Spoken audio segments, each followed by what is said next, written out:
Good evening, ladies and gentlemen. Welcome to Monkey in the Morning. I'm your host, the Ranting Monkey. It is Monday, so those of you who have banker's hours, it's time to go back to work.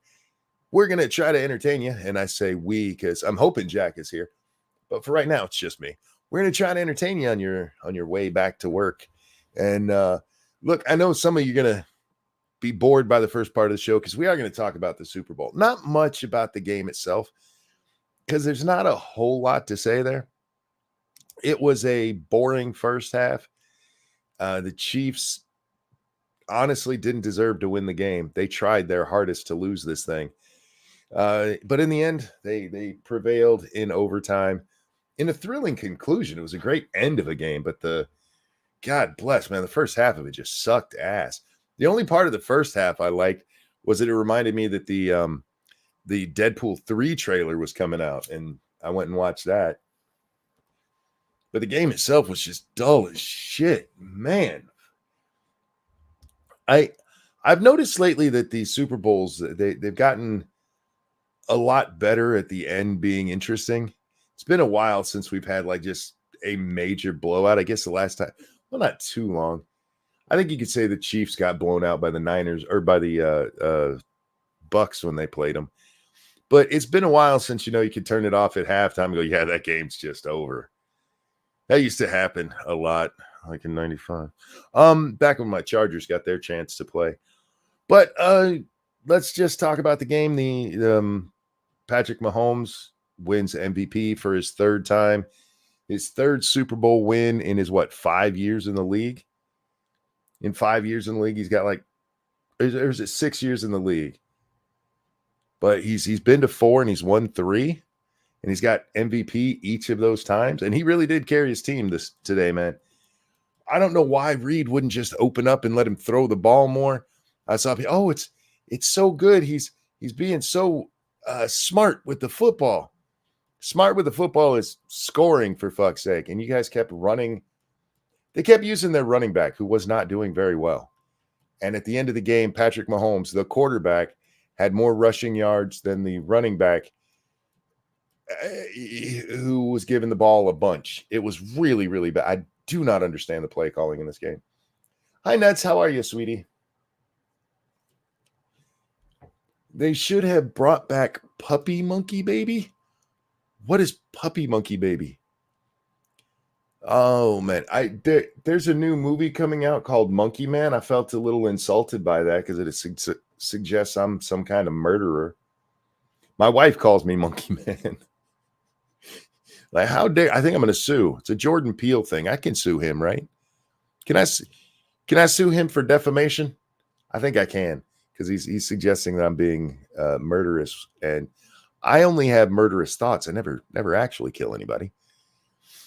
The Puppy Bowl is better than the Super Bowl. I'm not a fan of the Puppy. I'd watch the Kiddie Bowl, but puppies are like, oh look, it's shit on the floor again. That's always great in the Puppy Bowl. I saw Nickelodeon was doing stuff with the Super Bowl. CBS, Viacom, they own all of that stuff together. And they were allowing them to use it. And they had like slime and stuff show up on the screen. And they showed it during the game. They showed a clip of some of it. And it was hard to watch because you couldn't see what the hell was going on. I guess it's got its little... if you're trying to amuse children, I guess, Taylor, Tay was able to make it to the game. I know you guys were all worried about that. She had a concert in Tokyo and she had to fly straight from there to make it to the game in time. And she made it and cheered on her man in his Super Bowl win. Good for those crazy kids. They're probably humping as we speak. She's got to get back on the road though. So they won't get to hump for too long. It's sad, really. I'm pulling for those crazy kids. I hope that they're together long enough that people stop caring that they're together. Does that make sense? I saw so many people. Does this mean we don't have to care about her anymore? You didn't have to anyway. You could have just ignored her. There was a moment where it's the thumbnail. Travis Kelce in the first half, he's mad, just upset. And he goes over and yells at Andy Reid, who's the coach of the Chiefs. And he bumps him. And he almost knocked him on his ass. It doesn't look like he really was meaning to bump him. He was just very excited at the moment because he wanted to play. And these are the Chiefs, and Travis Kelce only had the ball thrown to him one time in the entire first half. What retard was calling these plays? Seriously, Andy Reid, man, you went too conservative. Stop getting soft. That's not how you guys won everything. If they played normal Chief football, this is a blowout. But anyway, is she a heartbreaker? Who? Taylor? From what we've heard, well, no, everybody breaks her heart. It is funny watching the two sides because I saw the conservatives mad because Taylor Swift was there, and then I saw liberals mad because conservatives are mad that Taylor Swift is there. And like, y'all are putting way too much emphasis on Taylor Swift. She's there cheering on her boyfriend. That's what girlfriends do. She just happens to be a huge pop star. Now, if you want to argue that she probably shouldn't be a huge pop star, if you want to be a Kanye West and get up there and go, what about Beyonce? That's fine. But they put the camera on her a couple of times during the game and see her cheering for her man. Because it gets somebody, I saw an estimate. I want to say it was $3 billion, but that might be low, that the NFL has benefited off Taylor Swift being there. You know what I mean? If I'm the NFL, I'm like, wait, we can make $3 billion just, I give her own box, man. I don't even make them buy the box. Like, this is now Taylor Swift's box. Brought in $3 billion to the company. Hell yes, they're going to put her everywhere. The hell do you think was going to happen? Isn't the point of the game to watch the players? Well, yeah, you do watch the players. It's not like in the middle of the play they cut up to Taylor. What they do is typically after a good play, they'll switch up there to see what she's thinking. I'm more annoyed at the Black National Anthem than at Taylor Swift. You know, I saw what's his name? Some conservative that I follow over on Twitter said they didn't care about the game because he didn't care about the game. He doesn't care about the Black National Anthem. He doesn't care about anything from it because there's more important things that are going on.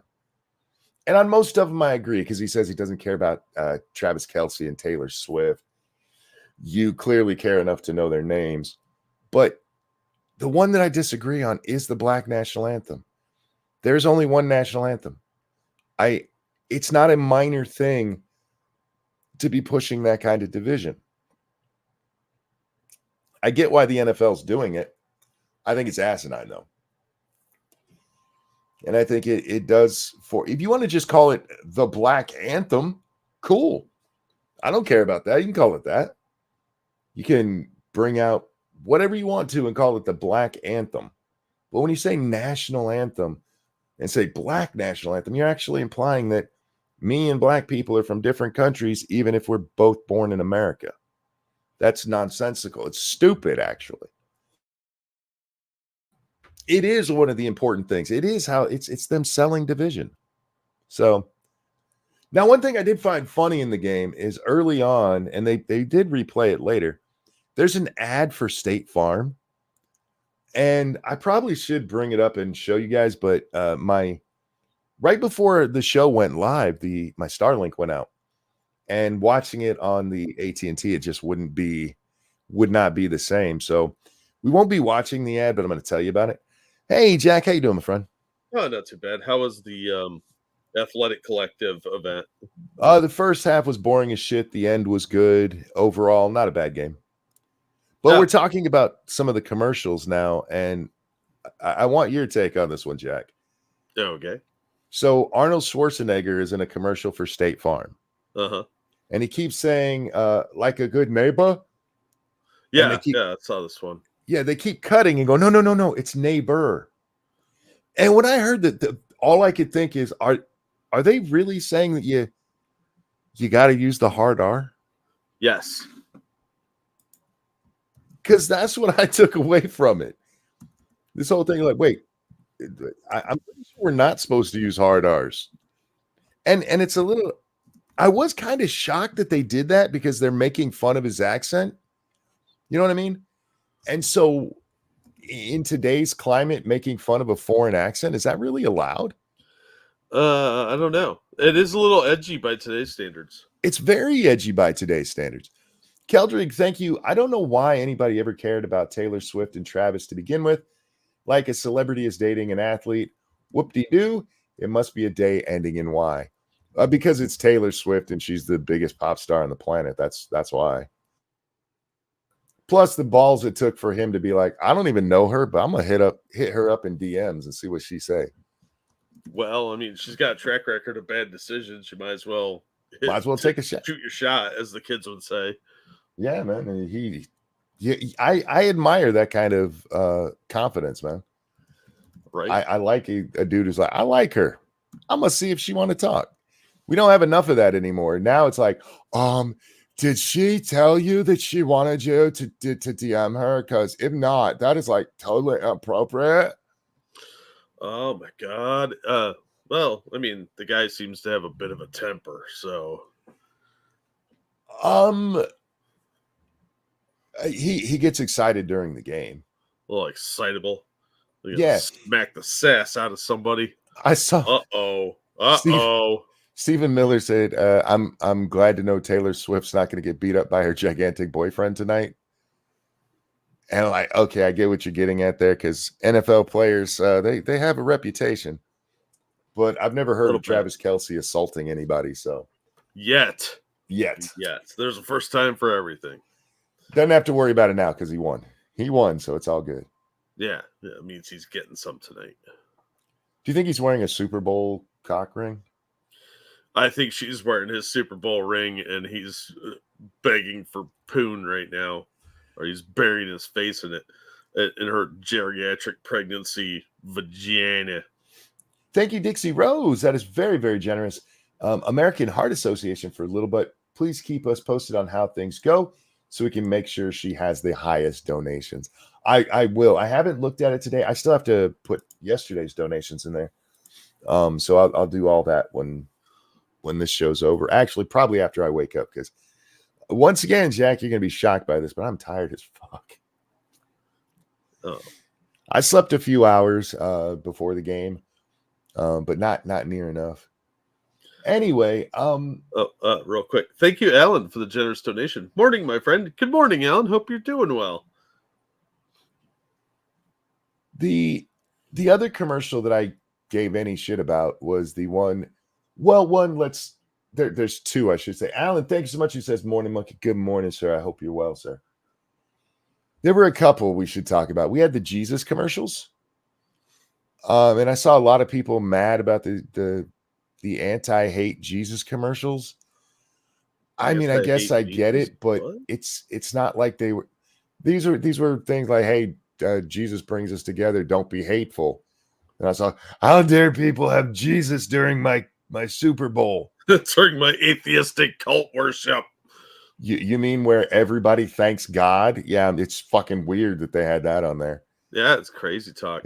And how dare they talk about not having hate, you sons of bitches. Well, a lot of people are pro-hate these days. You're not wrong. And then there was some there. I forget the name of I think I have it on my phone because my wife, there was a part of the game where I stopped watching, Jack. I don't want to explain why, because it's just weird. It's superstition stuff. But anyway, it worked out. So the Dawn Project. The Dawn Project ran 2 different ads during this, basically saying Teslas kill kids. Sweet. And I'm sitting there watching. Like on their own, like Christine? Well, they're talking about the automatic driving thing and how there was a report that said that the automatic driving thing might not pick up the stop sign on school buses and that it could run over kids. And Tesla did nothing about it, and then a kid got hit. The problem. No, I did not bang my wife. She was still watching the game. The problem with it is the Tesla thing tells you still need to be paying attention to the road. Well, you're not my boss, Tesla. If you have automatic driving on, you're still supposed to be paying attention. And if you're not and you hit a kid, that's not Tesla's fault. That's yours. No, I'm going to blame McDonald's because I'll be eating a cheeseburger while it runs that kid over. So I watched this and I'm like, they're going to get their asses sued for this shit. Most likely, I would think. It's not like Elon's not afraid of suing people. Yeah, and he seems to have a fair amount of money. EV is look, I am not a Tesla fan, but I'm tired of this nonsense. If you want to talk about how bad Teslas are, go talk about those poor fucking people who got stuck in Chicago for 3 days because it got cold. Yeah. But yeah, those very, very negative ads about Tesla. So it'll be interesting to see how that goes. But then, Jack, the only one I cared about was we got the preview trailer for Deadpool 3, which made me go out and watch the trailer for Deadpool 3. Yeah, I saw the trailer for that. That looked okay.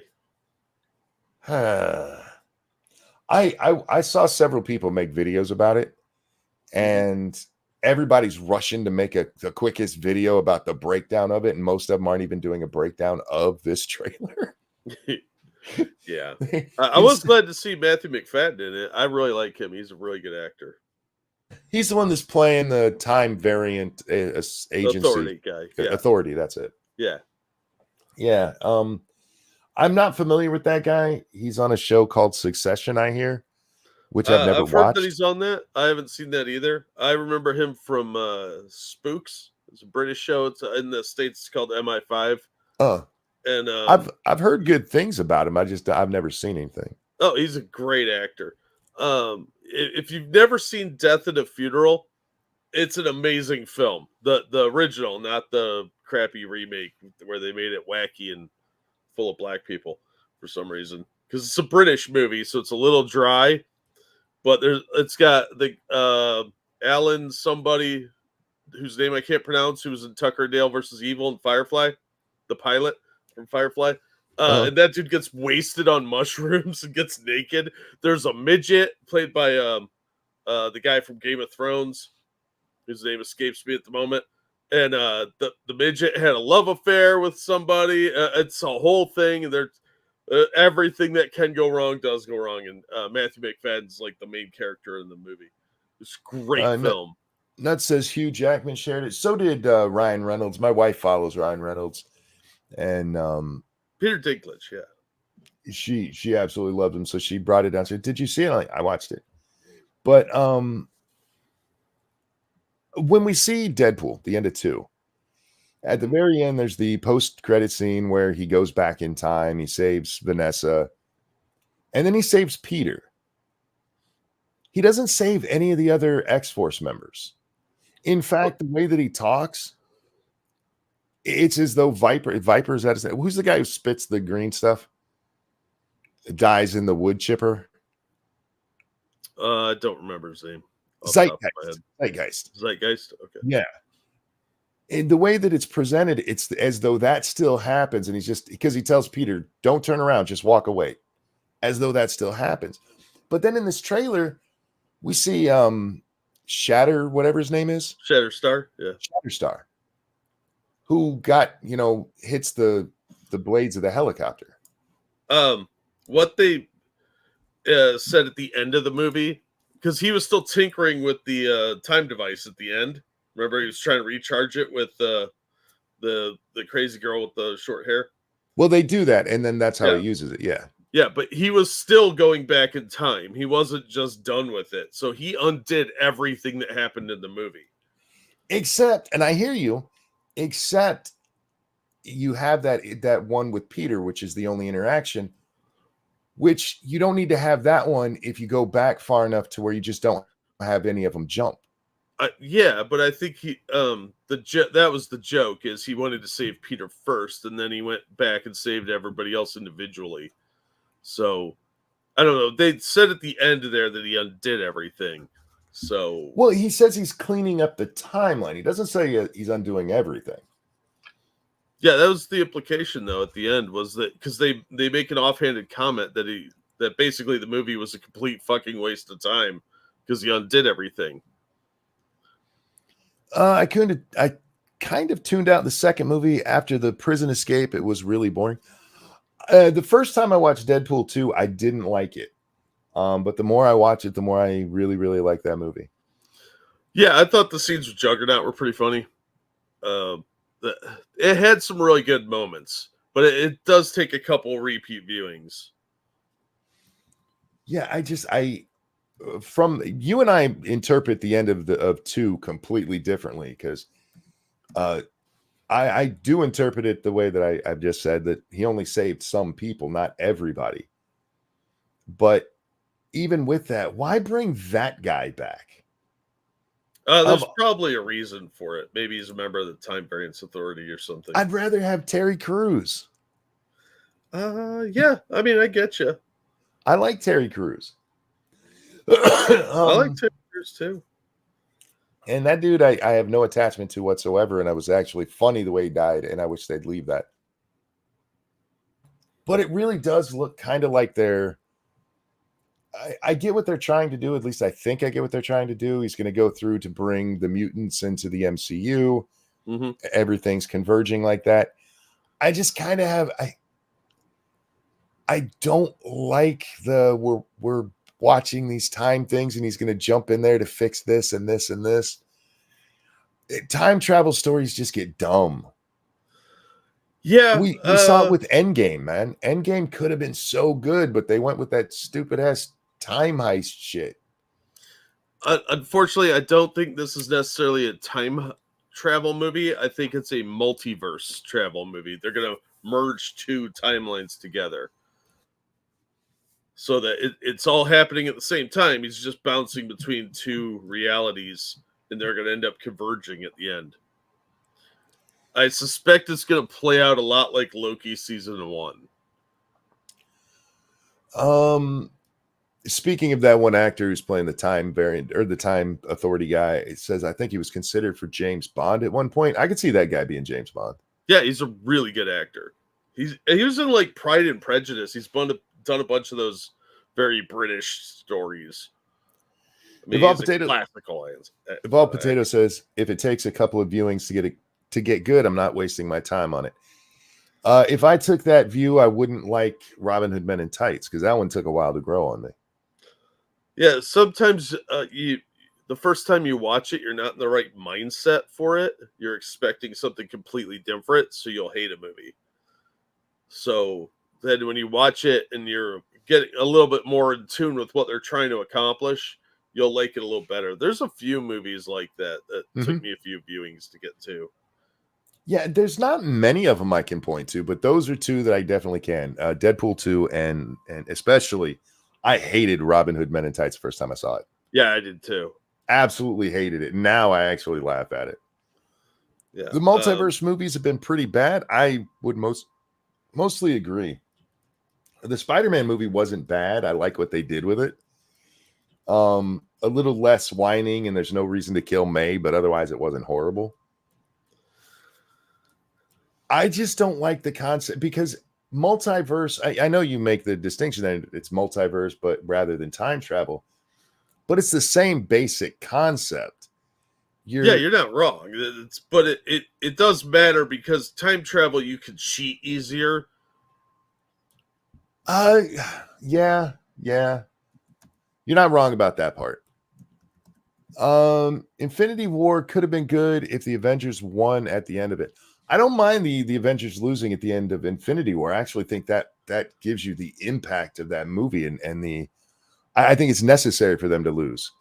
One of the problems that you have with these movies is that they're formulaic, Jack, right? You have your good guy, you get your origin out of the way. He runs into a bad guy. They have a face-off where he either loses or almost loses. It depends on how far into the movie it is. But then there's another fight or the second half of the fight, again, depending on where it is in the thing, where he wins. And almost always they end up killing the bad guy. God, that's such a stupid thing to do. Yeah. Where in the comic books, that does happen. They run into each other and the good guy gets his ass kicked, but there's a longer burn to it. and you get to see him struggle a little bit more. And when you have 75 characters packed into one movie, you're not going to have time for them to lose and then win, right? Yeah. Or, I mean, you could, but it's going to be so badly done. So I didn't have a problem with that. It was what they did in Endgame that really ruins Infinity War for me. Multiverse is easier to cheat. It depends on how you're talking about cheating. Because just take Deadpool 2. I mean, the entirety of Deadpool 2 basically goes away as soon as he saves Vanessa, because nothing else should happen. Yep, none of that happened when he saved Vanessa. Because that was the entire crux of that story was she died. Because there's no reason for him to hook up with the X-Men, which is where he ends up saving Russell and shooting the pedophile looking guy, which leads him going to jail, which leads him to running into Cable. None of that happens because he saves Vanessa. Yeah. So it's just a cheat to bring her back into the story after this emotional thing where his whole motivation is gone. To be fair, whole motivation, she is really hot. True. And do you know that woman's in her 40s? Yeah. She's smoking hot. She's got that's got to be weird for your brain. Maybe a little. Right? Because for me, hey, that's a hot 40-year-old. That's a normal thing for me to say. I know. I'm kind of creeped out. Right? Anyway, pedophile-looking guy, H-bomber guy. Oddly enough, that dude kind of does have some H-bomber guy resemblance. What does he call him? Strange sex lips? Says, you stay here with your strange sex lips. Anyway, Jack, I don't have a lot more to say about it, but I still want to be excited for it. I don't know why they're teasing Wolverine. Everybody knows Wolverine's in this thing. Yeah. It's even in the name of the movie. I think they're going to pull a fast one on us. I think you're right. Do you have any theories on how they're going to do that, though? Because I can't figure out what he means by a fast one, guys, is that they're pushing Wolverine. We all know Wolverine's in the movie. And it would be totally Deadpool for him to only be in there for like 2 minutes. Even worse than that, they have been teasing Hugh Jackman as Wolverine, but maybe he's only Wolverine for 2 minutes. And then they get a different actor because he alters the timeline. Well, they do have the guy who played Pyro from X2 and Last Stand. Yeah. And if you look at him, he kind of looks a little Wolverine-ish. Yeah, they show Wolverine from the back when he's in Mandapore. That's why he's wearing the white suit jacket. Yeah. And I think that's going to be Hugh Jackman for like a couple minutes. We might see him in costume like they kind of teased in the stills they released. But they could do a total misdirect, and that could all be just an illusion. Because remember, they did show him interacting with Wolverine at the end of Deadpool 2 when he went back to clean up the old, yeah. That shitty fucking movie.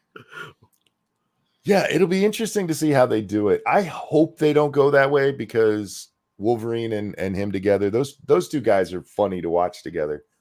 And they could really do some fun with that. Yeah.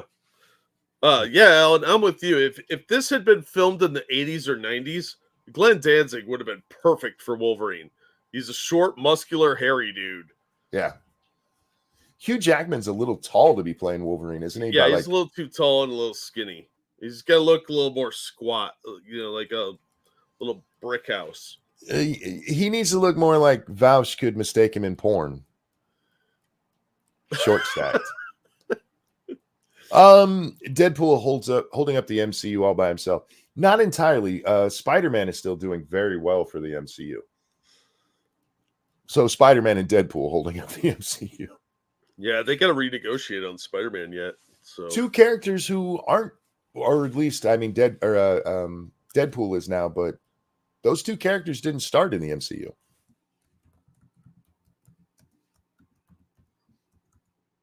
Kind of weird that they're hanging all of the only thing that's still making money for them is the two that didn't actually come from them. They could still be making money If they'd make a new fucking Iron Man, it'd make money. As long as they didn't go Iron Heart on us, for fuck's sake. Please don't do that. But if they went, made a new Iron Man movie, you bring out, if you could get him enough money to do it, and you bring Robert Downey Jr. back for one more Iron Man, that movie clears $1 billion without even trying. You don't even have to show the trailers. All you got to do is show him, and people would show up. But again, they kind of destroyed all of their good characters. Thor was never as popular by himself as he was as part of the Avengers. Your two drivers were really Captain America and Tony. And then I guess you could throw T'Challa in there, but he dies, and instead of recasting him, they're like, let the girl do it. Sure. So they've really shot themselves in the foot. And if you look at where their money is right now, it's coming from the A-listers, you douchebags. Well, they've got to recast those characters. They don't have a choice. Robin says Ironheart is the TV show. I hear you, but if they were to make a new Iron Man movie, I promise you they're going to bring her in rather than either recasting Robert or paying him enough to come back one more time. There's rumor that he's going to come back for one of the shows, but I think it'd be dumb. They just need to recast Iron Man. They do, yeah. There's guys who can play a arrogant jackass. There's tons of them out there. It's Hollywood, for fuck's sake. It's most of them. But yeah, they're shooting themselves in the foot with it. I do hope this movie's better than I think it's going to be, though. Yeah, I do too. All right, I'm getting some pushback on Danzig here, so. Oh. There you go. This is Glenn Danzig in 1989 from Danzig 2 Lucifuge. So, yeah, muscular. Give him the Wolverine haircut, and yeah, he's right there. Yeah. He's a shorter dude. I think he's like 5'6" or something. Real muscular guy. They could cover up the tattoos. Because he was in Misfits, so he's got a Crimson Skull thing, but you can put the claws on him. I think he'd be good casting back then. Now he looks like shit because he's fucking old. He's like in his 60s now. But back then, he would have been great. Evolved Potato, you're not wrong. Monkey, for example, could easily play an arrogant jackass. Yeah, I wouldn't even have to play it. I just am. But yeah, I hate that they've done that with Marvel. You and I talked about this, I believe, offline. But no, maybe we did talk about it with Multiverse of Madness, America Chavez. You have such a big library of stuff going all the way back to the 60s. If you're starting, let's say you're starting with Spider-Man and Iron Man, and then that's the 60s.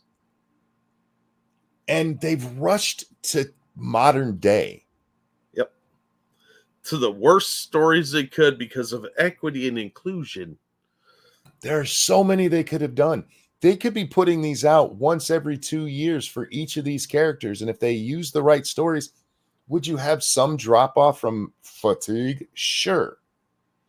You have that with the comic book sales, Jack. But if you make a good movie, people will come and see it. How many times have we seen a movie that nobody knew about until it comes out? And then Deadpool was one of these where word of mouth is really what made the first movie as popular as it was. Yeah. I'd argue the same thing with Blade. 100%, yes. Unfortunately, they don't ascribe to my idea of how this should be done, where you have a shared template, so all the shows can interconnect, but you don't have the stories don't need to interconnect. You just have a shared universe, and you should have some TV shows that are not movie related. You can have guest appearances, like Captain America could pop in for a few minutes or something, but kind of self-contained stories, like you could have like Daredevil, whatever. But then the movies are their own thing. So you can have crossovers, and if they were smart, what they would do is get the rights to Spider-Man secured, whether Sony gives them back or not, doesn't really matter. Just secure it so you can use Spider-Man and make it a TV show with Marvel team up. So every episode is its own self-contained story with another guest appearance. It's Spider-Man and somebody else. Yeah, they've And had way too many of these stories. I'm just to I'll let you get back to that. Too many of them have world-ending consequences when Mhm. in the comics that's a rare event. Yeah, those are for like the big stories, the big movie events. They Mhm. need smaller stories where they can introduce some new characters and showcase the other ones so they're still fresh in people's minds.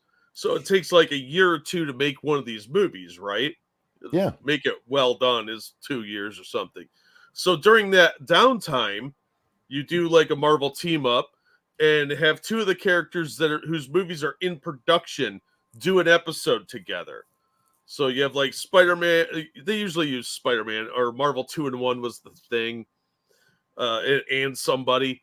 So like Marvel team up, you'd have Spider-Man and Captain America. Well, Captain America doesn't have a movie coming out for another year, so let's put him in an episode of that, and then have him guest appear in another TV show too. So he's still in people's minds, and that way you get more bang for your buck from the characters, and you're getting people psyched up for the next movie too. If all potato says like the first Iron Man movie wasn't world ending. Yeah, if you go back to the early MCU, none of them were world ending. No, they were just. I mean, even like Captain America, the First Avenger, wasn't world ending. It would have been like he was crashing a plane, so it didn't blow up a city. Mm-hmm. That's not world shattering. It's awful, but it had It's still, consequences. yeah, it has important consequences. But Yeah, if you go back to, you're a comic guy, Jack. I'm mostly a Spider-Man comic guy. So you'll correct me if I'm wrong on other comics, but most of your comic stories are about the hero or somebody they know being in danger.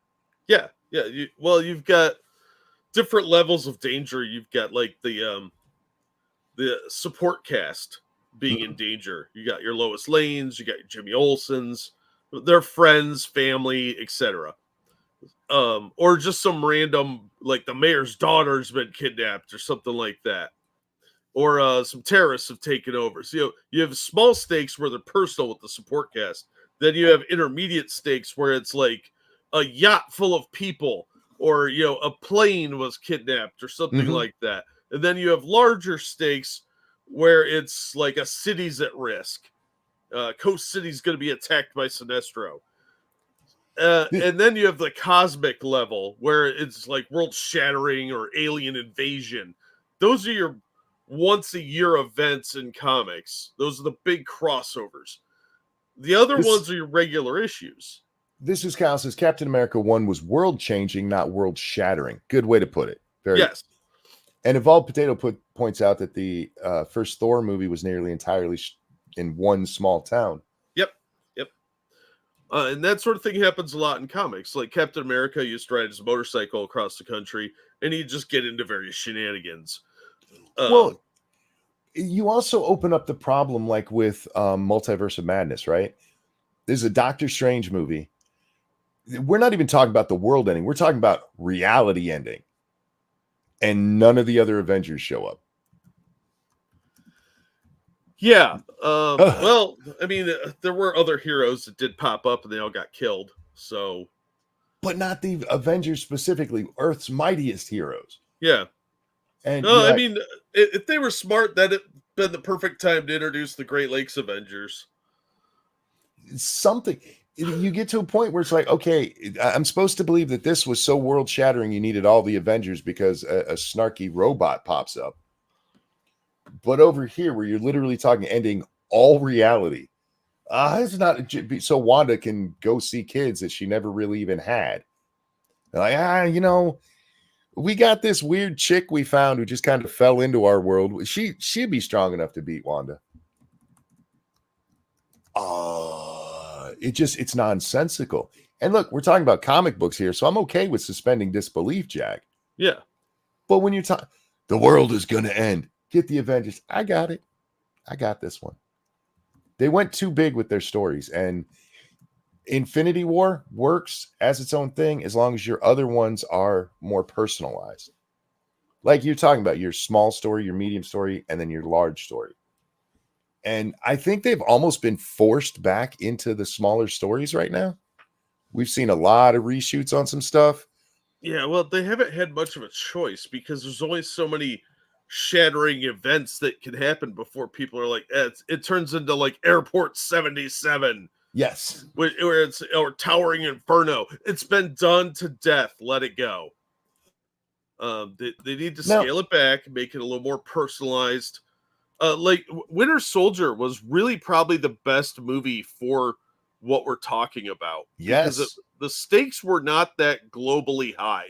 Mhm. They, they were dealing with Bucky. You got to see Dr. Zola. Black Widow made some appearances. Nick Fury was in it for a hot minute, but it was largely a Steve Rogers story. I would argue the Spider-Man movies have been too, until the last one where the universe is breaking apart. Yeah, well, that was his fault. True. But in the first one, I mean, he's just you have an arms dealer. Yeah. In the second one, we have somebody who's just trying to take over Stark so he can make his own money. You have much smaller stakes, and that's really what they need to be. The Kang thing is just not working. Especially because that guy's got more accusations now. So yeah, but his other the one that he got so much trouble for is nonsense. It does sound like that, doesn't it? It does. Like, I didn't look that deeply into it, but when I first heard about it, I was like, oh, okay. And then a little more comes out. I'm like, this sounds like bullshit. But yeah, I don't know. They've largely cut ties with that guy already. They've kind of reshuffled their board. Yeah, I mean, it's kind of fucked up too, because I do think he kind of got screwed in that. Yeah, but it's probably ruined his career. Even if they kept him in there, I mean, that story wasn't resonating with anyone. Kang is just he's not Thanos. They had a great villain with Thanos. I almost, as a video game player, Jack, I think of Handsome Jack from the Borderlands series. Oh, I am handsome. Yes, you are handsome. Handsome Jack is an amazing villain, fucking amazing. And you deal with him in the first one. You kill him in the second one. He's kind of there in the pre-sequel, I think is what they called it. But then you get on to Borderlands 3, and they bring in these two, I'm not making this up, influencers, and they're the bad guys. And it just doesn't work because they're not as good of a bad guy as he was. Yeah, I get what you're saying. Real quick, thank you, X Bubba Hotep. Since we're on the topic, what are your thoughts of Adam Warlock not being a thing with the whole Infinity War? I think that was an incredibly stupid mistake. They had plenty of time to set up Adam Warlock, and the Infinity Gauntlet story really does revolve around Adam Warlock. So not including him in that story was a huge mistake, especially in Endgame, where he should have been introduced in Guardians of the Galaxy and then have him in time for Endgame, but they just shit the bed on that one. Now, no, I get what you're saying, but I think Kang is actually a better villain than Thanos in the comics. In the movie, though, he was treated so stupidly. And see, before we get to that, I want to get back to what you were just talking about with that donation. For those of you who read the Infinity Saga, it probably makes a lot of sense that you should have had Adam Warlock in there. Yeah. I didn't need him for it. Now, maybe it would have made the end of it better. It would have made Endgame a lot better because it wouldn't have been so convoluted. But you're talking about Adam Warlock. We've talked before about your A, B, C, D tier characters. Mm-hmm. They've already built this up to where it's the Avengers themselves fighting this guy. Bring in Adam, I think probably dilutes things even more for the I'm not saying this in a mean way, but the non-nerd audience. Oh, I understand that, but from a storytelling perspective, the Avengers shouldn't have won that. Sure. Because Thanos is a Titan. He's literally a half god. So they could have developed the story where they had to go out and find Adam Warlock because he's the only person that could stop Thanos. And would have just been the heroes that were left, and it would have been a much more interesting story for them to go get him and then have Adam Warlock and the remainder of the Avengers just fight Thanos. What they should have done is instead of introducing Captain Marvel, they should have introduced Adam Warlock. Absolutely. Then give him the movie and lead that into Endgame. But I understand why they did. Other than the Carol Danvers thing, we didn't need that at all. No, they should have introduced Marvel instead, because then they could have killed him at the end of the movie and made the sacrifice count for something, because he did die in the comics in the 80s. He got cancer from nitro. They did tease Adam in the first Guardians of the Galaxy. They brought him in the second one for like half a minute, didn't they? Or was it the third? The third one. Third one, yeah. He finally does make it. Yeah, but it was 5 movies too late. Yeah. The perfect timing would have been where Captain Marvel was. Yeah. But they had to have girl power. We had to have them playing some No Doubt. Just girl, shut up. And that was a huge mistake going into Endgame. Yeah. Because if you introduce him right there, it might make people confused. Like, why do we need him? But that can be explained, well, because that's part of the story. She wasn't. She was literally just wedged in there so they could have vagina power. And they could have easily have hinted at his ability to fight Thanos. They could have actually introduced a couple of the more cosmic level characters and had him do a big space epic story where him and Quasar go out and hang out and fight a celestial or something. So you get the idea of how powerful he is, so that when they go to search for somebody to help them defeat Thanos, it would make sense. Because Captain Marvel is very powerful, but she got tossed around like a bitch, rightfully so, in Endgame. But Endgame, really, Captain America is going to charge Thanos? Come on. He got owned in the original Infinity Gauntlet story, so it's a great moment for the movie-going audience. Yeah. So again, it's one of those things. Yeah, it makes no sense that Captain America could go toe-to-toe with Thanos, but I get why they did it. Yeah, it's just there's suspension of disbelief, and then there's like, come on, man, this is just lazy writing. This is Kyle. Thank you for that feminist $12. I watched a video on the Crisis on Infinite Earth comic series. Jack, why did the Flash disintegrate even though he ran back in time, and why did it happen multiple times? Hat to Jack. Thank you so much for that. That's DC. I know nothing about that, and it was directed at you, Jack. So why does the Flash disintegrate repeatedly?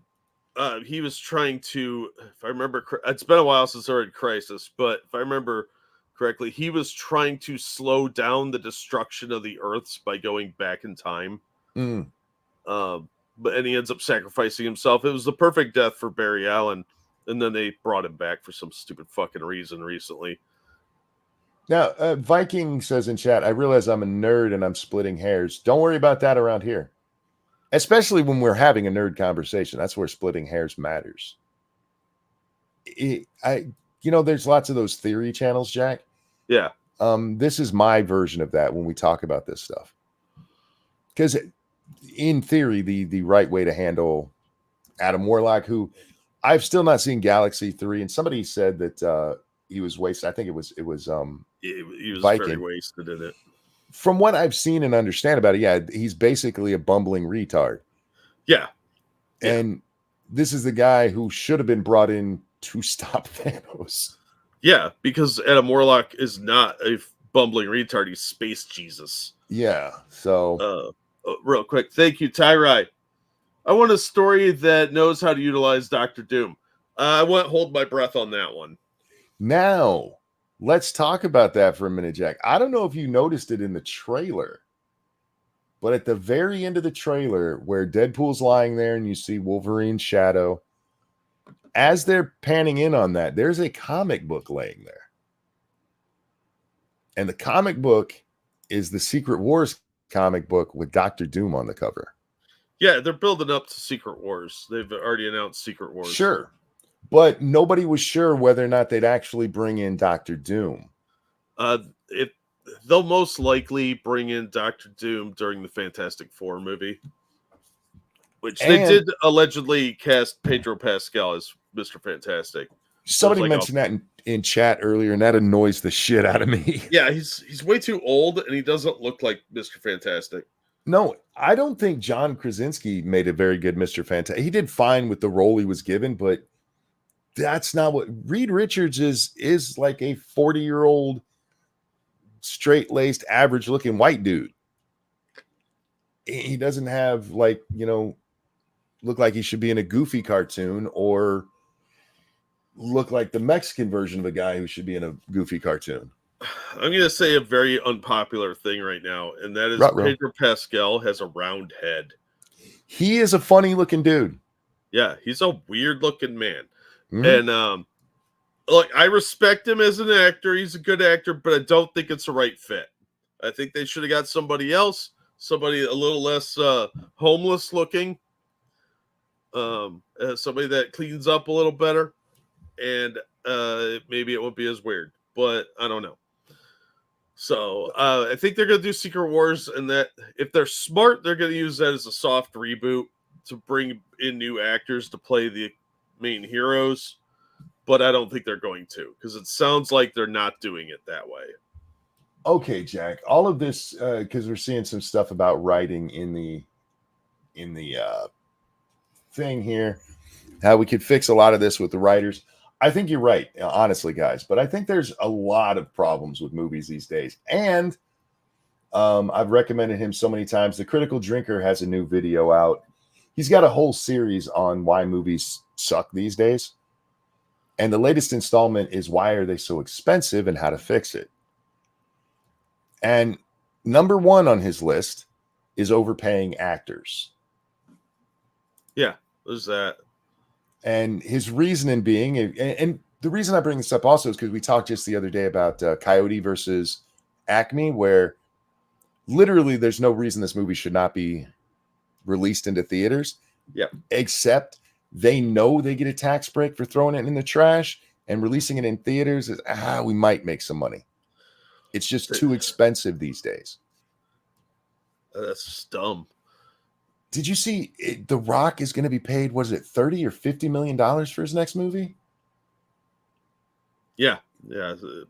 Surprised it's that low, honestly. You're talking about movies where your budget is $200 or $300 million, and either a fourth or a sixth of that is going just to one dude to be in it. Yep.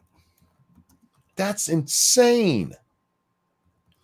And then if you look at something like The Avengers and how much all of those actors, you want to know the real reason all of the Avengers don't show up when there's the entire multiverse falling in on itself? Because it's too expensive to bring them all in. Yep. It comes down to. You know why some movies succeed and others fails? Because of the budget and the stars. When they're spending $30 million to bring in The Rock on a $100 million movie, you're going to start cutting corners. You know, a movie worked really well for a pretty tiny budget by today's standards. Godzilla -1. You know what's funny about that, Jack? That video I was just telling you about, Critical Drinker's newest one, he opens by talking about Godzilla -1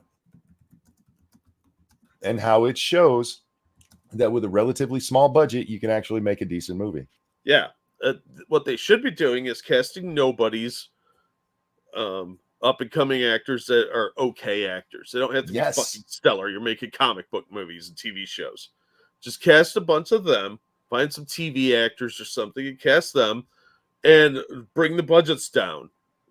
You can keep the same type of special effects for a much lower budget. Godzilla proved that. You have to start kind of looking at it as the story, not the effects.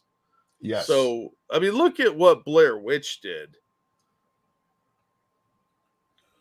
Bunch of nobody actors, tiny budget. Well, he uses the example of Raiders of the Lost Ark versus what's that time-traveling indie movie? Oh, Kingdom of the Crystal Skull. No, the one the newest one. Oh, Dial of Destiny. Dial of Destiny. Thank you. By today's standards, the original Raiders cost about $60 million. Yeah. Dial of Destiny was like $300 million. Yeah, there was a lot of green screen too. A lot of it's green screen because they're not using practice. I'm not one of those people, Jack, who thinks, oh, well, practical effects are necessarily better than CGI. CGI used right can be fine. Yeah. But You it's just all don't how, need to. yeah. If you don't need to, don't. You look at something like Clone Wars, the second Star Wars prequel. Yeah. 99% of that shit is shot on a green screen, and it didn't have to be. Well, How much of the original Star Wars was shot on a green screen? None.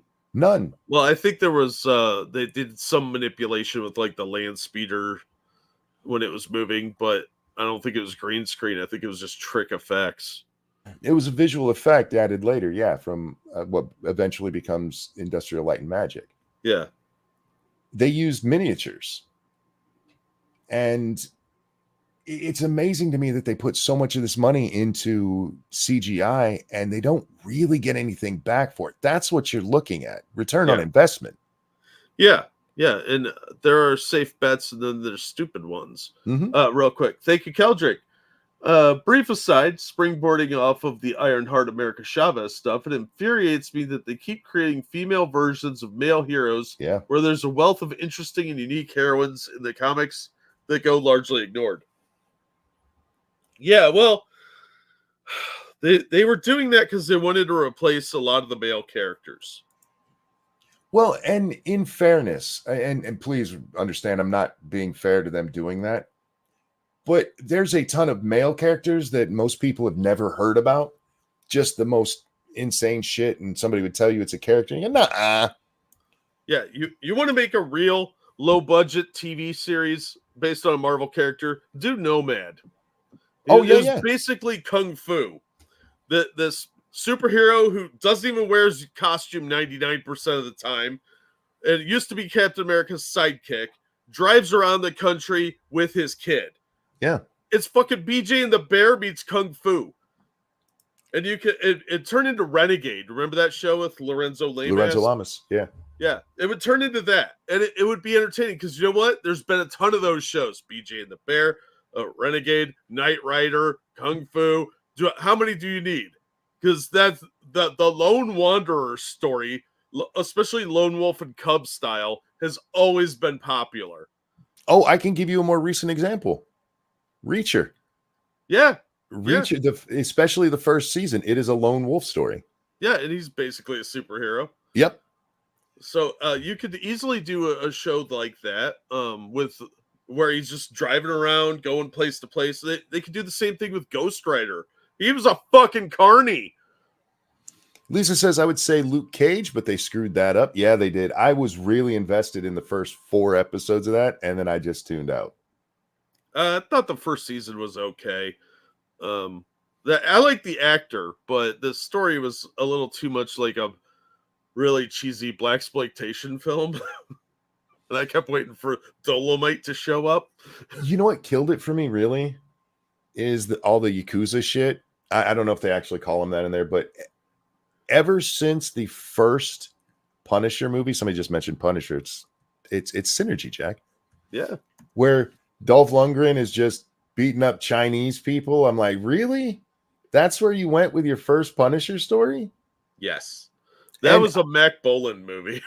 I just noticed that Hollywood, and it wasn't just with comic book movies. There was this time where everything was bad ninjas all over. I'm like, fuck. Oh yeah, the ninjas were awesome in the 80s and 90s. For some reason, they always had to be shot in red lighting. It made it more intense and scary. That really ruined any. You have to have a very compelling Asian mob for me to give a fuck. Ever since the first, like Jim Cotta. I just can't. Yeah, American Ninja 1 through 5. You couldn't pull in anybody. Never mind. Anyhow. Yeah. Well, I mean, that reminds me of The Master. Did you ever see that? Where Lee Van Cleef played a ninja? I don't believe I have. Oh, that show was awesome. It was only on for like 12 episodes. The old man ninja was great. And he fought a dude that was a little like the Shredder. Like, oh, nice. Where I was like, Shredder seems vaguely familiar. Oh man, ugh, Mr. sinuses. Hugh, you shut your sass hole. They are not doing a Native American Captain America movie. Now, Jack, one of the other points, writing comes up in that Critical Drinker video, but one of the other ones is all the team ups. Yeah, yeah. I mean, and not just for the budget of having 2 or 3 actors making $20 million a piece. Yeah, well, there's that. But because it can dilute the story because it's no longer about the character. It's about all of these characters. And especially when you're trying to get it in an hour and a half or 2 hours, just introducing too many characters.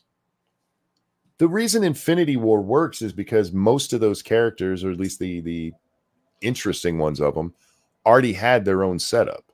Yeah. If you start Infinity War, you don't see anything else, you just start there, you're missing out on so much of why any of it matters. Yeah. A lot of the stakes are gone. Yeah. Native American Captain America exists. Yeah, we've talked about it. Is that the one from where they let the shield just ended up with different people every month? Okay. Yep. And all these people were inspired by Captain America. There's the gay kid, the American Indian, the woman who's strong and independent, don't need no man. Yeah. Yeah, it was fucking dumb. And that outfit, whatever that travesty of a powwow outfit was. I loved it. Oh, man, that thing was hideous. I really loved the one angle where his hands were on backwards. That was my favorite of all of that. Oh, my God. Yeah. No, I think that if they dialed it back to doing like one main superhero and maybe some guest appearances by others, it would work a lot better. Just focus on, like, if you're gonna do a Captain America movie, Agent 13 could show up for like to give him some information or something. Nick Fury might make an appearance or something, but that it would still be a Captain America movie. The supporting cast is just there to further the plot, not to actually do any of the work. If you're going to do some like a TV show like Marvel Team Up, you have 2 characters that don't normally work together, don't really know each other, team up to stop a villain. That could be compelling because then you can have them in another movie later down the line and you already have established that they've met before. So it's not weird that they would hang out. Excuse me, sorry. They called back to multiple Captain Americas in the latest run of Captain America. I'm be honest with you, I don't even pay attention to the comics themselves anymore because I get enough of that shit in my video games, Jack. Well, to be fair, that may not necessarily be referring to the stupid storyline we were just talking about. There were multiple Captain Americas. Sure. While he was on ice, they were recruiting other people to be Captain America as like secret agents, so that the chain of identity, it looked like he never died because they thought it would be a publicity win for the Nazis if Cap was dead. They covered it in, I think, Captain America Annual 5. How's that for nerddom? Well, here's some nerd for you, because this goes back to our Deadpool stuff, or more importantly, our Wolverine stuff. Speaking of Captain America's Weapon 1. Wolverine is Weapon X. It's actually Weapon 10. Yeah. That's what the X stands for. It's a Roman numeral. Yeah.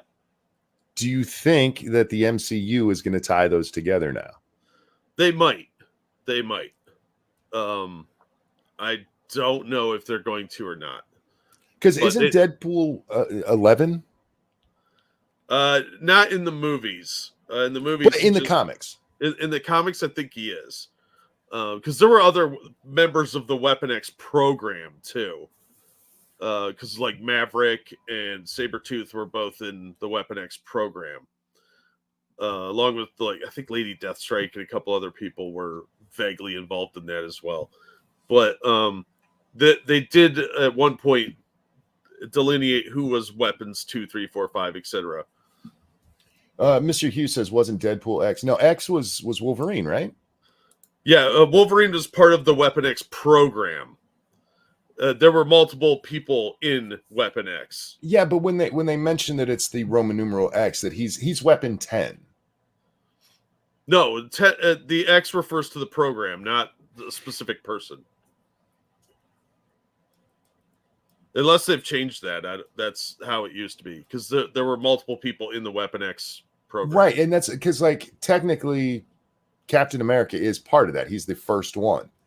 The super soldier serum, and they're just trying to make better human weapons, basically. And I'm very broad stroking this, but right, I mean, they are connected through that program. Yeah, because they're sequel programs, just like Project Grudge led to Project Blue Book. Right, they were sequel programs. Like, all right, this one didn't work. We're going to reform a new version of that program, and we'll call it 2. Jack, why are you like this? When you really like something, it's hard not to nerd out over it, to throw yourself into it. I used to be like that with football, Jack. Now I'm more of a casual fan. You did your sports nerding at the beginning of the show. Even that is so much more casual than I used to be about sports. I used to be, I knew the players on every team and who their coaches were and how they did in each game. I don't have time for that shit anymore. For me, it's more politics these days. I'd have to brush up on the story arc. He may be number 10. They are definitely connected. Yeah, there you go. And then Deadpool is part of that because even though in the movie Deadpool, they don't specifically state it, that is the same program that he's in to become a weapon. And they use part of, even though they don't, again, specifically say it, the one injection he gets has Wolverine's blood in it. Yeah, it's a lot more connected than the movies let on because they're run by different studios. Yeah, and that was one of the mistakes I think they made, was selling off rights to different companies. But Marvel was stupid with their money. I don't understand why they signed the kinds of deals that they did. We're like, they all were right, desperate for money. They were going into bankruptcy. And no, I get that. But why do you sign it away? It's like, okay, only you can make these movies as long as you make one every 5 years or whatever the fuck it is. How about you get to make these movies for 3 years and then we'll talk? You know what I mean? Or you can make 3 movies and then we'll talk. If I remember correctly, Perlmutter was so desperate for cash coming in that they didn't care. They didn't think movies would do anything. Because if they stop making the movies, the rights revert back. Right.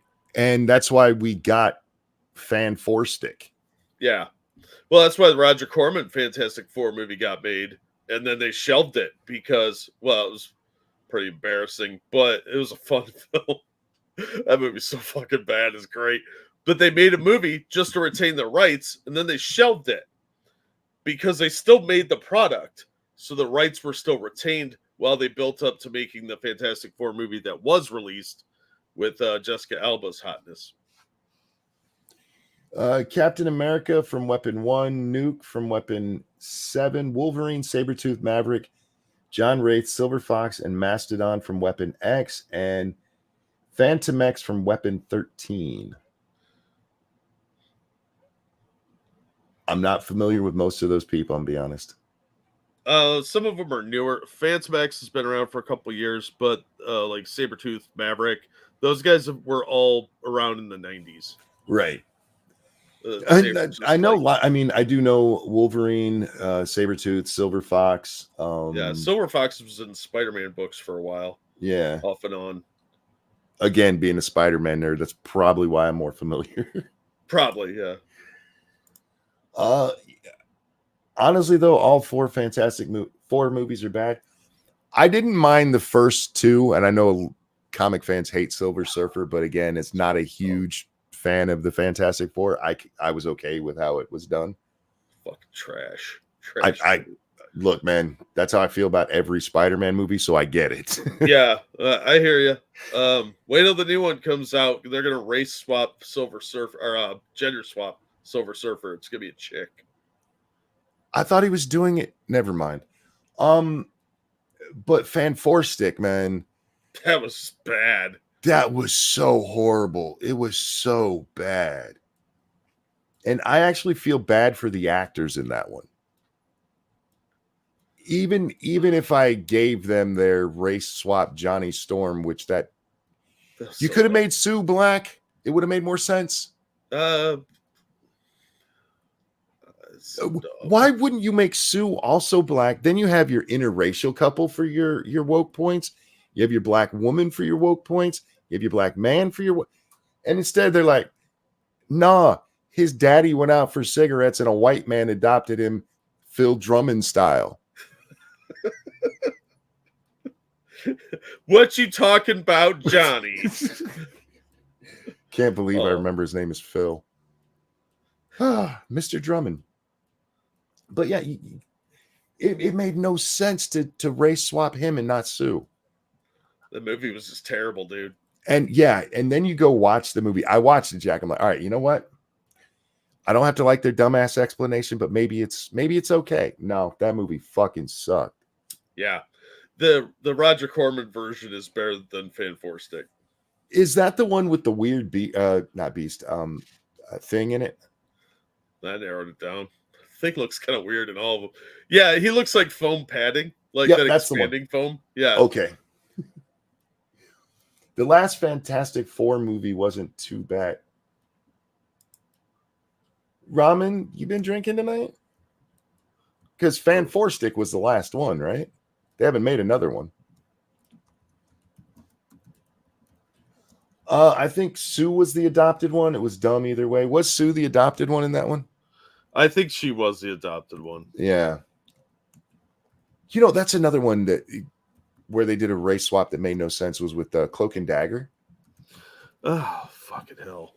You want to have a good I don't want to say minority because a woman's not a minority, but oppressed people movie, make a good Cloak and Dagger movie. They could, but that would involve actual talent because that TV show was fucking dumb.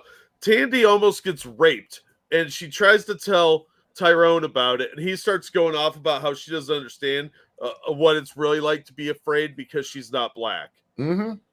And I was like, are you fucking kidding me? First of all, those characters have never talked like that, and they never talk to each other like that. That's fucking stupid. Oh, no, he was her protector. Yeah, they were best friends. And instead, what they did, they made her a rich white girl. They didn't actually race swap it. They just they went Joe Biden on it and made her just like white kids. She's a rich white girl who, almost gets raped, and he gives her a dressing down about how she doesn't really understand fear. Yeah, because she's not black, and he lives fear every day. So, oh my God, how can you tell me about your near rape experience? Oh my God, you fucking whitey. That's fucking stupid. I was so mad watching that. Black Romeo basically says he was really looking forward to it, and then when what actually came out was gross. And I agree with you. I love Cloak and Dagger. I think they're a really interesting comic book duo. A very underrated comic book duo that were created by Bill Mantlo, who also created Rocket Raccoon. And Bill Mantlo was the go-to fill-in guy in the 80s. So he wrote pretty much every superhero in the 80s at some point, because some writer would leave a book, and before the new team would transition in, there'd be one or two issues they had to fill in. So he would do it. Evolved Potato says Cloak was a protector, the shield to her blade. Yes. Yeah. And they could do a Cloak and Dagger movie. It wouldn't have to be too expensive. You don't need a lot of special effects until you're getting into the void, or you got to have her brightly shine. Most of the story is personal stuff. It's drug abuse on the streets is what the fucking thing was all about. Yeah, that was what the crux of the first miniseries was entirely about, was the street drugs going around. Yeah, and on top of that, they're mutants, so you get that angle. It's Punisher without the violence. Yeah, it's really sad because those are really good characters that have just been tossed around so poorly. And if they did, like, I'm telling you, Marvel team up would be the way to go, because then they could have them team up with Spider-Man just like they did a lot of times in the comics. Yep. And they could introduce them that way. Those two are incredibly powerful characters too, and you never hear about them. Just like Firestar, very powerful character, almost never gets any love from the creatives. And it could have introduced Sinister. So much wasted potential. I agree. I never watched the series yet because I heard what it was about. And I'm like, nope, I will not let you ruin that part of my childhood. That was embarrassingly bad. I was offended for the actors. Okay, Jack. We are going to wrap up soon. I know we're not that far into it, but I wasn't going to do a show tonight because I'm in a amount of pain I don't want to talk about. No, but before we go, I have a story I want to talk about because I think it'll be fun. Oh, yeah? Yeah. Is it about Alaska Pox? It's not. What's Alaska Fox? Oh, we'll talk about it tomorrow. Okay. No, this is the rude, vulgar, and offensive license plates rejected by Florida authorities in 2023. There's some doozies on this list, Jack. We're not going to read the article because I don't care. We're just getting down to where the bad things are. Plate proposals included Erect 10, Fat Hose, Ew. BG Wang, and Big Dick B1GDK. Okay, gentlemen, if you're having to put you have a big wiener on your license plate, nobody's going to believe you have a big wiener. Yeah, everybody's going to think you're compensating. Yeah. Also disallowed was Sex Doc, which I don't understand why that's not allowed. Oh, wait. Yeah, it says Doc.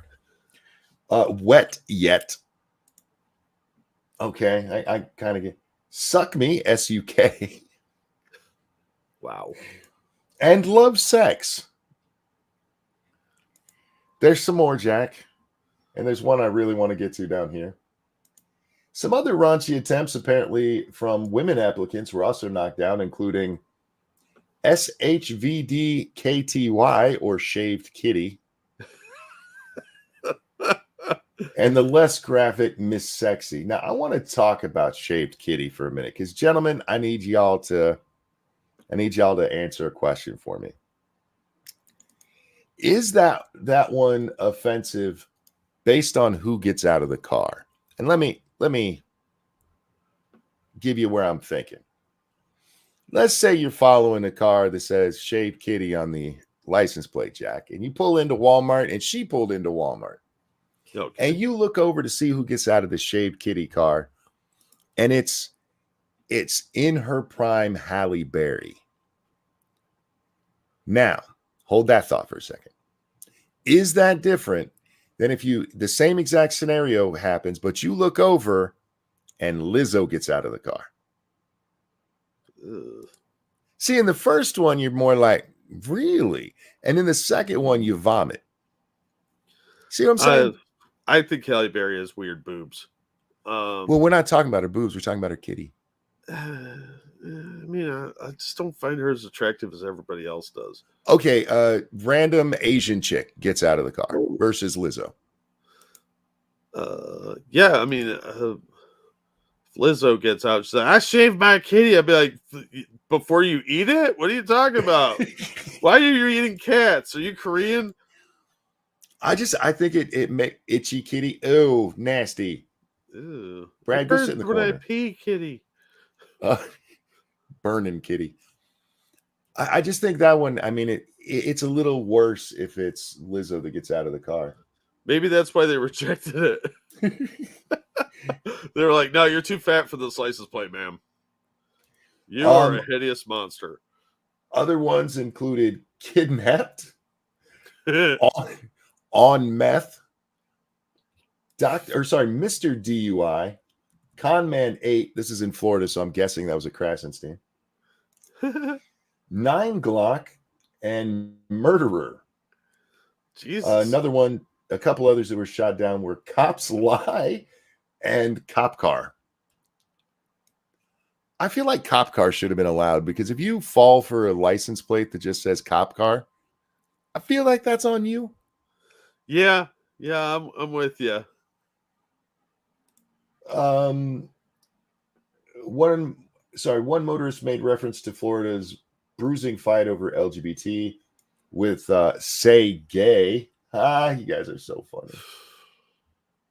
So original. Swastik didn't make the cut. Neither did Trans Killer. Wow. Maybe he's just really good at killing transmissions. Maybe. I mean, that would be a fitting one. You know what? Wouldn't it be weird if that's what it actually was? He's like a race car driver. Yeah. Or, he lets his wife drive his automatic or his non-automatic transmission. I don't know how to shift. I just keep hitting the accelerator. And the best of all that was shot down was Lil Wee Wee. Is that his rap name? I guess. Lil Wee Wee. I believe him more than I believe Big Dick up there.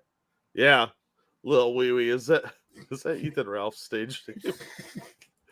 Real quick, thank you, Evolved Potato. Screw these rejections. Benjamin Joffrey Wang really wants that license plate. Why do they hate him so much? First his username, now this. I know, dude. I know. Look, man. I have a feeling Lil Wee Wee was actually like some dude cheated on his wife, and she got the thing to re-up his plates, and she did it. Or he owned 9 pigs and maybe let the 10th one drive.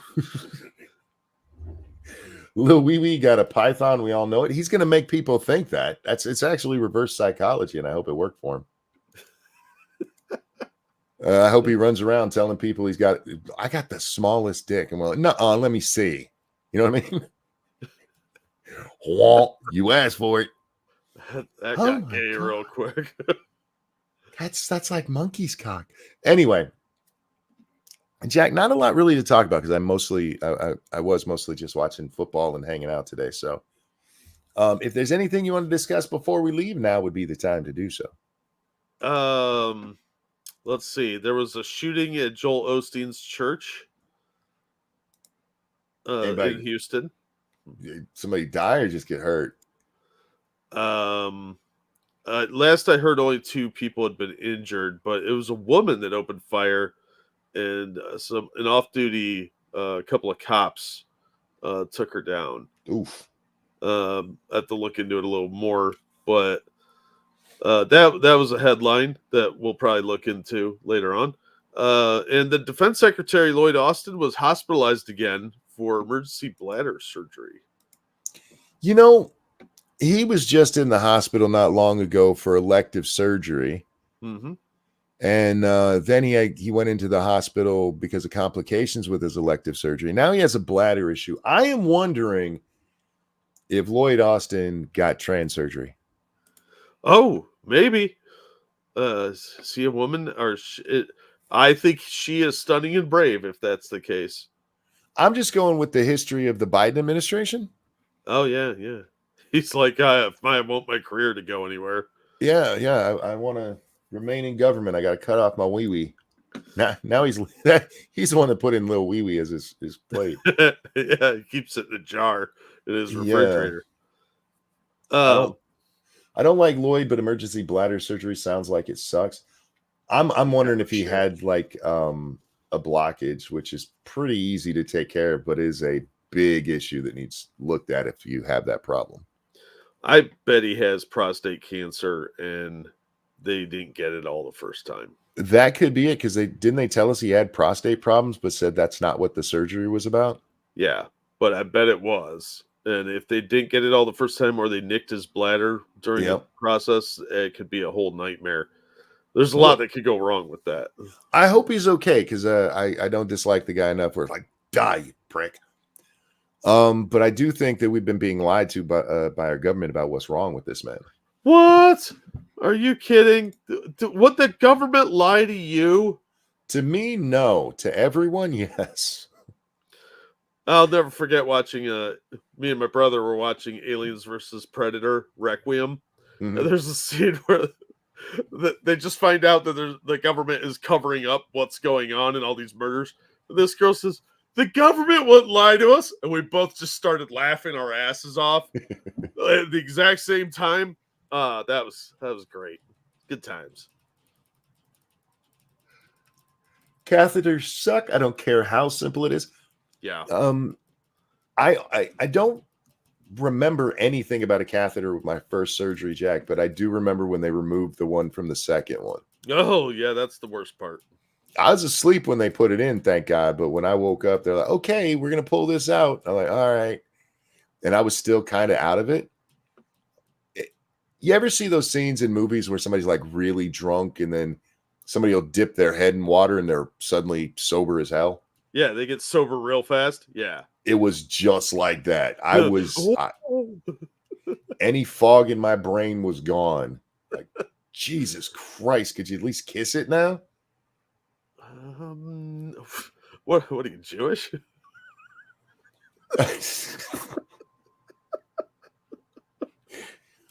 Ladies and gentlemen, we're going to wrap up there. I know we're only at an hour and a half, but seriously, guys, I got to go lay down.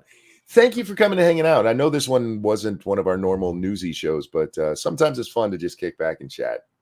And we haven't done one of these in a long time, and I really do enjoy these kind, Jack. Yeah, we haven't done one of these in a bit. Thank you guys for joining us. Thank you for the donations, both to me and Jack and to Little Butts Fundraiser. You guys are awesome. We really, really do appreciate it. Jack, anything you want to show? I'll drop some links in the chat. Thank you so much for the donations, like you said. We do appreciate you guys coming out night after night to listen to whatever the hell this is. We talked about football and comic books. And that's fine with me. Guys, thanks for watching, Jack. A pleasure as always, my friend. Oh, always glad to be here. Everyone, have a wonderful night. Take care of yourselves. I love you. We'll see y'all next time. Bye, everybody. Something about Taylor Swift and football. Bye.